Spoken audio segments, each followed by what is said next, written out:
foi para uma parcela bem pequena de pessoas que acham que se eu falo que eu gosto de algo e vai contra o que essa pessoa acha ou gosta, eu tô errado. Minha opinião é inválida, logo eu tenho que estudar mais. Eu vou trazer para essa análise alguns aspectos que vocês podem ter notado ou não e realmente quero saber o que vocês acham sobre tudo que vai ser apresentado aqui nos comentários, beleza? Podem mandar o que vocês concordam, discordam, sempre com muito respeito, porque assim como eu respeito a opinião de vocês, peço a mesma coisa pela minha. Tô sempre de olho aqui nos comentários, lendo, respondendo e tudo mais, justamente porque eu gosto muito de ver o que cada um acha sobre um tema específico. Já deixando claro que os aspectos mais técnicos como gráfico, dublagem, sincronia labial, expressão facial, mecânica de gameplay, serão abordados mais superficialmente lá no final do vídeo, porque muitos canais já falam sobre isso. Eu quero abordar outros pontos para que vocês tirem suas próprias conclusões e vejam se concordam comigo ou não. O vídeo vai seguir a linha dos vídeos de Resident Evil 2 e Cold Fear aqui do canal, onde eu vou mostrando como o jogo segue a sua linha narrativa e entre os capítulos eu vou destacando os momentos que eu acho relevante, seja positivamente ou negativamente. Eu não sei quanto tempo isso aqui vai ter,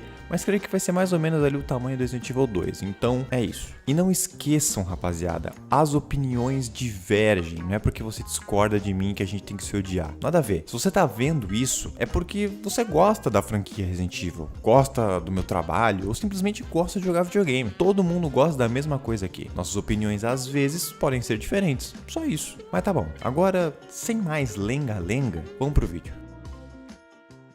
Eu não vou mentir, eu gosto muito desse início aqui. Dura 5 minutos, mas eu gosto bastante desse clima com a saturação mais baixa, a chuva lá fora, a estática na TV, só o barulho da chuva batendo na janela. Eu acho uma atmosfera muito da hora mesmo. Assim que entramos no banheiro, essa cena muito braba mostra a Jill se transformando em zumbi por conta dos acontecimentos lá do primeiro jogo. Não esqueça que Re1 se passa 2 meses antes de Resident Evil 3, que se passa 24 horas antes de Resident Evil 2, beleza? Depois que isso acontece, a Jill se mata, ela acorda e vê que tudo foi um pesadelo. Aqui eu quero comentar já algumas coisas. E a primeira é que só por esse trecho e por essa tonelada de remédio que tem aqui, a gente pode ver o real estado mental da Jill. Ela tá realmente abalada psicologicamente e tá completamente viciada em destruir a Umbrella, seguindo as pistas, investigando e tudo mais. Nesse período que ela ficou na cidade, o Barry, que é um dos integrantes da STARS, ele vai pro Canadá em busca de novas provas para manter a sua família longe e segura das mãos da Umbrella, porque ele foi coagido lá pelo Wesker no primeiro jogo e tal. Pois bem, o Chris vai pra Europa em busca de provas e ficou combinado que a Jill ia ficar mais 30 dias na cidade em busca dessas benditas provas também. E quando faltavam só 3 dias para ela ir embora, é aí que a merda toda acontece. Depois de explorar essa primeira parte aqui, o telefone toca e é o Brad, piloto da equipe Bravo da STARS, mesma equipe que a Jill, o Chris, o Wesker e o Barry faziam parte. E ele berra pra Jill se mandar dali quando de repente surge um dos maiores perseguidores da história dos Survivors Horrors, menos nesse jogo aqui, porque ele obedece o roteiro e é isso. Nemesis aparece e aqui ele poderia muito bem ter explodido a cabeça da Jill, mas não, ele quis pegar ela e arremessar na parede e depois no chão, o que pra mim não faz o menor sentido, mas tá tudo bem. Depois de ter sido arremessada e saído pela porta de madeira que não tava trancada e o Nemesis com um porradão só amassou ela, não sei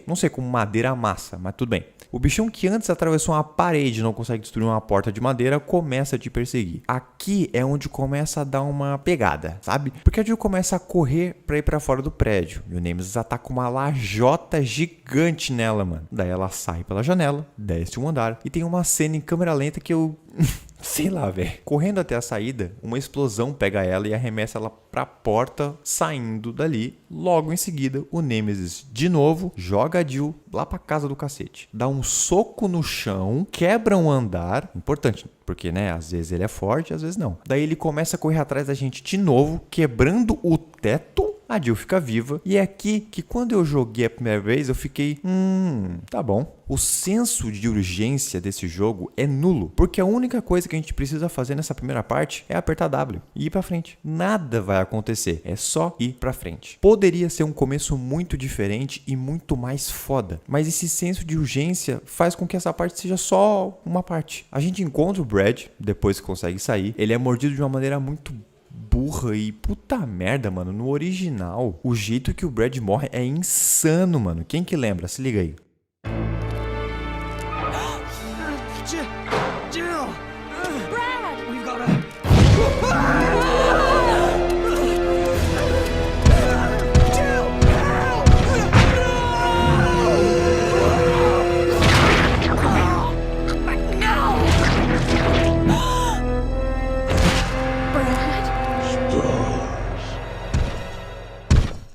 Andando um pouquinho, a gente encontra o famoso galpão do Dario, o maluco que se tranca, lembra?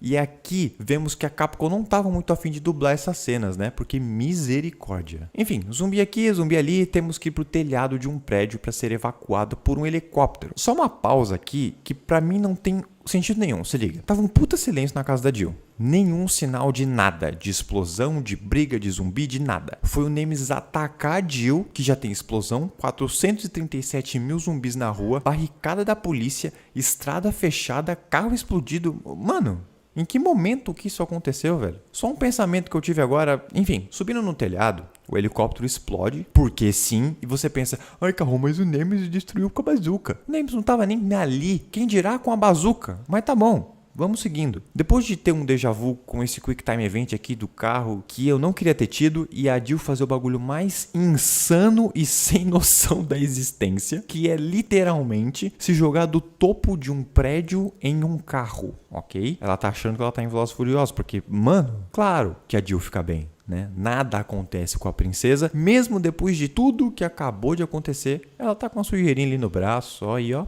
suave. Salva pelo Carlos, que é um personagem muito legal nesse remake, porque no clássico ele mal tinha um espaço, o cara falava meia dúzia de coisa, eu sei que tinha parte com ele e tudo mais, mas ele não era relevante no clássico. Era muito Jill e foda-se o Carlito. Mas aqui ele tem um espaço bom e é bem da hora. O Carlos estoura a cara do Nemesis com a clássica Rocket Launch de 4 tiros que, já vou avisando, não tem no jogo. Não tem. Salva a Jill e eles vão juntos pra gente conhecer o resto do pelotão do Carlos. Na estação do metrô, conhecemos o líder do esquadrão, o tal do Mikhail Victor. E depois de um papinho onde ele pede ajuda pra gente conseguir ligar a energia e salvar alguns civis, é aqui que eu considero o fim do prólogo do jogo e onde ele realmente começa de verdade. Agora, para situar vocês, antes de começar mesmo o jogo, alguns de vocês podem achar estranhos os itens que eu tenho. Mas assim como no R2, eu já liberei todas as armas infinitas, todos os bônus e tudo mais. Então eu vou jogar bem folgado essa run, não quero ficar me preocupando com o Nemesis atrás de mim e não sei o que. Então é por isso que eu tenho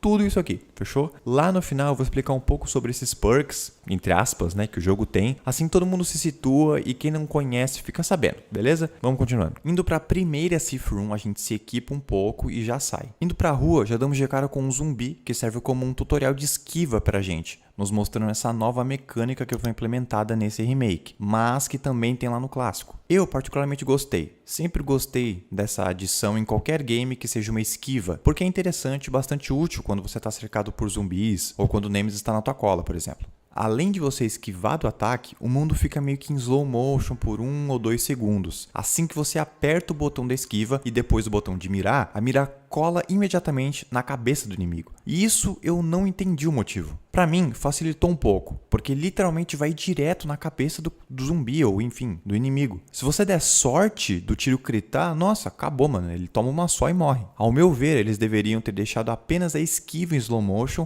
e não esse grude na cabeça. Não entendi isso. Mas continuando. Depois de andar um pouquinho, chegamos na avenida principal e conseguimos ver a torre de transmissão um pouquinho mais à frente. Porém, tem muitos zumbis, barricadas e fogo na nossa frente, então temos que dar toda uma volta. Quando olhamos para a direita, tem um beco em chamas que precisamos apagar, porque é por ali que a gente vai dar essa volta para chegar na torre. Então a gente só volta um pouquinho, desce a rua e corta o caminho pelo famoso Moon Donuts para conseguir achar essa tal mangueira. Seguindo em direção à central de energia, a gente consegue achar essa mangueira. A missão agora é só apagar aquele fogo. Nessa parte é muito simples, até mesmo para quem não jogou esse game ainda. A Raccoon City aqui é muito pequena, infinitamente menor que a do Raccoon original lá do 3, porque nesse remake ela se limita a 3 ou 4 ruas que são ligadas por uma loja, e eu acho que é aqui que o jogo começa a pecar demais nas suas escolhas de ambientação e level design. Porque pensa comigo, qual que é uma das principais características de Resident Evil? O leva e traz de itens, não é? Pois bem, aqui tu acha o incêndio ali no beco, só vai ali do outro lado, pega a mangueira e acabou. Já no R2 Remake ou em qualquer outro, as voltas que você tem que dar para conseguir fazer aquele objetivo em específico, puta merda, mano, é gigante. Uma prova é que para platinar o Resident Evil 2 Remake eu demorei mais de 50 horas, e eu sei que isso vai de pessoa para pessoa, mas quando eu fui platinar o R3 Remake eu mal cheguei a 18 no total. Então mesmo quando eu joguei a primeira vez, eu me localizei muito facilmente nessa cidade imensa, entre aspas. Enquanto para me localizar na delegacia, meu Deus do céu.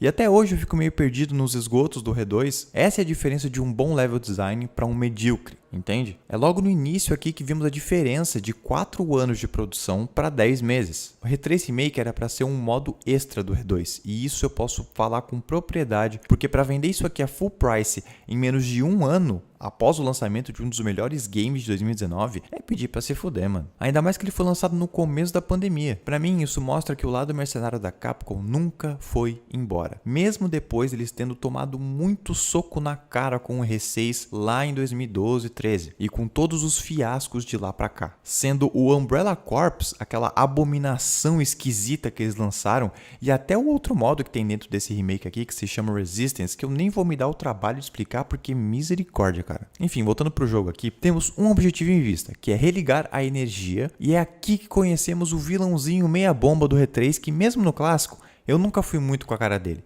que é o Nikolai. Depois dele ter dado uma de malvado e ter matado um companheiro de equipe, eu volto pra Sephiroth pra pegar a metralhadora só porque eu quero jogar um pouco com ela. Bom, seguindo pra torre, vem uma parte que eu acho da hora no jogo, que é justamente ligar a energia dos painéis, mas antes, olha que detalhe esquisito. Alguns carros aqui tem uma placa com os números e letras, outros não tem nada e outros têm uma numeração de 6 a 0. Cara, custava dar um soco no teclado para sair alguma coisa? Aparentemente custava, né? Mas enfim, eu acho essa parte legal porque eles colocam um novo tipo específico de inimigo, que são os Drain Demons, que são menores que os do clássico e se comportam como aranhas, sabe? Eu, que particularmente tenho uma certa aversão a insetos e aracnídeos, fiquei meio tenso, meio, sabe, esquisito nessa parte, porque se eles pegam a Jill, eles infectam ela e é muito nojento, cara. Porque eles vomitam dentro dela, cara, dá um nojo absurdo. Aproveitando que eu tô falando desse inimigo, deixa eu comentar sobre os nossos zumbis aqui.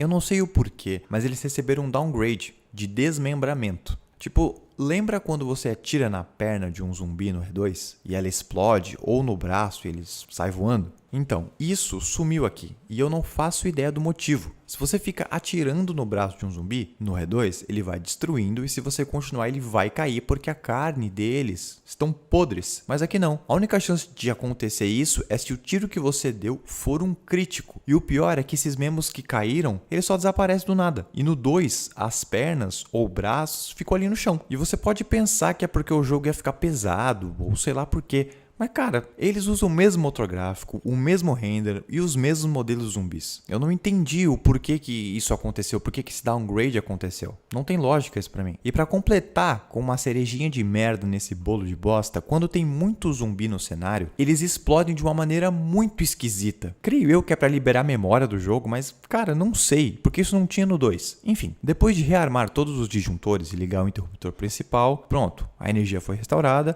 E agora é só ir para a sala de controle de tráfego, que é para ligar de vez o metrô. Mas quando a gente está saindo... E como vocês me conhecem, a gente resolve isso rapidão. Bom, aqui eu queria falar uma coisa que é o seguinte. O Nemesis, na teoria, é um perseguidor implacável. E no clássico, ele realmente é. Mas aqui eu gosto de chamar ele de Doutor Roteiro.